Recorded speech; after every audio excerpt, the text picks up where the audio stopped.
Hello everyone, ব্লগটা আমার ভাগনাকে দিয়ে শুরু করছি। তো কেমন আছো সবাই? আর আজকে আমার ভাগনাকে মুখে প্রসাদ দেওয়া হবে, সেজন্য আমরা সবাই মিলে চলে এসেছি মন্দিরে। আর এখানে এসে একটা মালা বানাতে দিয়েছি, তো সেজন্য মালা বানাচ্ছিল আর আমি ভিডিও করছিলাম। মালাটা কিন্তু খুব সুন্দর বানিয়েছে, পরে তোমাদের দেখাবো মালাটা। আমরা সবাই মিলে কিন্তু মায়ের ইচ্ছে কালীবাড়িতে এসেছি, আর এখানেই ওকে মুখে প্রসাদ দেওয়া হবে। আর এটা দেখো মালাটা কিন্তু ভালো বানিয়েছে, আমার ভীষণ ভালো লেগেছে। সব কিছু নিয়ে চলে গেছি মন্দিরের ভেতরে। আর এদিকে পাপাকে দেখো, ওকে বলেছি যে কোলে আসার জন্য, কিন্তু ও কারো দিকে তাকাচ্ছে না, মানে আমাদের কারো দিকে তাকাচ্ছে না, কিন্তু ওর চারপাশে যা রয়েছে সব কিছু দেখছে ও।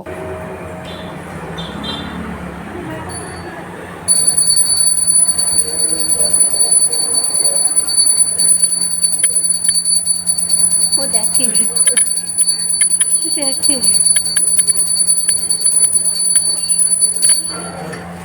ব্রাহ্মণ যখন পুজো করছিল ও কিন্তু বেশ তাকিয়ে তাকিয়ে দেখছিল। তারপর ওকে দেখো প্রথমবার অন্নপ্রসাদ খাওয়ানো হলো। আর ওকে যে মন্দিরে গিয়ে অন্নপ্রসাদ খাওয়ানো হবে এটা কিন্তু আমরা হঠাৎ করেই ঠিক করেছি আগের দিন।